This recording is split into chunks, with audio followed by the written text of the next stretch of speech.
O ex-juiz Sérgio Moro fez o seu discurso de filiação ao Podemos. Primeiro, o discurso como político.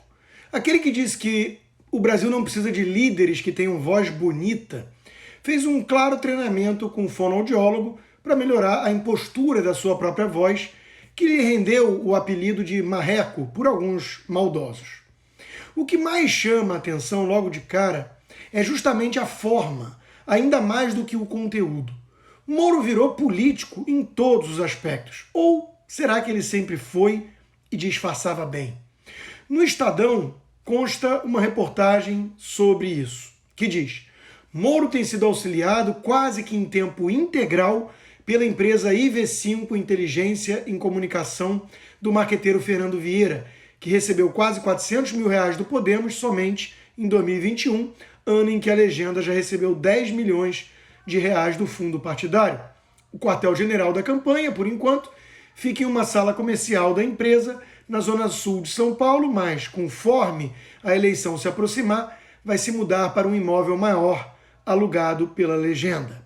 O jornal continua. Até às vésperas do evento de filiação de Moro, a equipe preparava vídeos de divulgação do pré-candidato. Em uma das imagens filmadas, Moro aparece discursando enquanto anda em direção à câmera. Isso está bem manjado já, né? Acho que começou com o anúncio da Nextel, se eu não me engano. As peças de divulgação também vão ser veiculadas em um canal dedicado ao ex-juiz no YouTube. E o jornal conclui: faz parte da nova rotina de Moro ouvir atentamente da equipe de Vieira orientações a respeito de como deve ser a sua comunicação com o público. Com o auxílio do marqueteiro, o ex-juiz também tem buscado construir uma imagem de pré-candidato e motes de campanha para o Palácio do Planalto. Foi de uma entrevista com o ex-juiz que Vieira arrancou o slogan "Um Brasil Justo para Todos". Eis o que fica claro aqui, lendo tudo isso. Moro se rendeu, se entregou ao marketing. E isso, eu ouso dizer, pode representar suicídio político nos tempos atuais. O povo quer alguém genuíno. Vide o caso do governador João Agripino Dória, o mais moldado pelo marketing de todos eles. Tudo que Agripino faz é calculado com base no impacto marqueteiro para certo público. E o resultado é um índice pífio de aprovação contra uma enorme taxa de rejeição. Moro tenta ser o candidato da mídia. Chega de intimidar e agredir jornalistas, diz o ex-juiz, ignorando que a liberdade de imprensa não está ameaçada no país hoje, mas que muitos militantes disfarçados de jornalistas viraram o maior partido de oposição do Brasil com Bolsonaro. Trata-se de uma estratégia para ser o queridinho da velha imprensa, na esperança de que isso seja suficiente para compensar a falta de engajamento popular. Moro atacou o capitalismo cego, sem compaixão. Colocou a justiça social como uma das principais metas. Sim, é tucano. Fala como tucano, pensa como tucano, age como tucano. Nós podemos erradicar a pobreza e não é preciso furar o teto de gastos para isso, prometeu Moro, sem explicar o mais relevante aqui. Como fazer? É típico da demagogia fazer promessas irreais sem entrar em detalhes chatos de como executá-las. Na luta para ocupar a terceira via, que se coloca como equidistante entre os dois extremos, vem a banalização do mensalão. Moro comparou o projeto totalitário petista com rachadinhas ou até com emendas secretas. Petistas vibraram com o discurso, claro, que compara tiro de bazuca com pedrada. O relativismo é sempre o melhor amigo dos verdadeiros criminosos. A visão política de Sérgio Moro vai ficando mais clara também. E para quem estudou história, conhece a mentalidade alemã desde Bismarck, a crença de Woodrow Wilson e a grande sociedade de Lyndon Johnson, saberá identificar o fenômeno.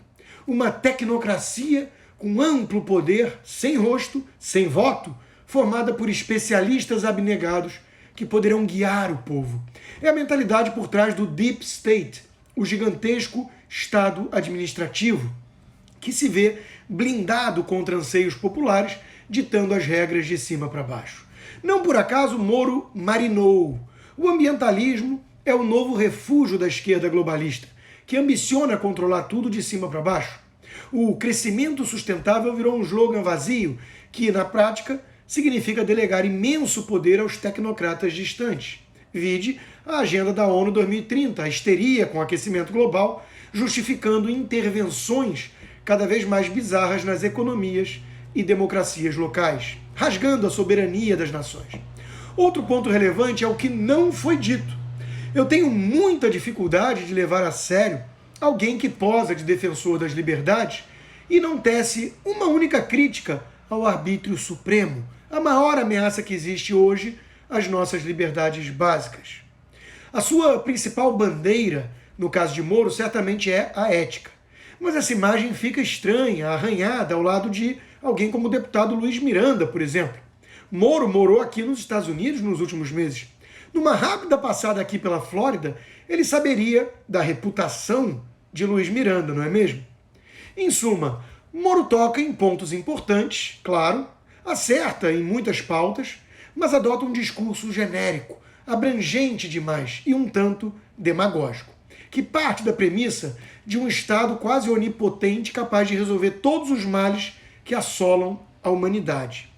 Aquele que jamais poderia abandonar o Brasil, como disse, pulou fora do barco no meio de uma pandemia e saiu atirando. Moro não vai precisar de muito esforço para seduzir jornalistas. Esses já adotam uma visão estética de mundo, progressista, e adoram uma narrativa megalomaníaca, estatizante, com fortes pitadas de politicamente correto. Duro vai ser o Moro atrair o povo. Em tempo, está pronto para ver o que realmente é comportamento de gado diante de um mito? Os moretes não toleram críticas, nem mesmo aceitam perguntas sobre o discurso do seu ídolo, do seu guru. E eles acusavam os outros de frente de um espelho, não é mesmo?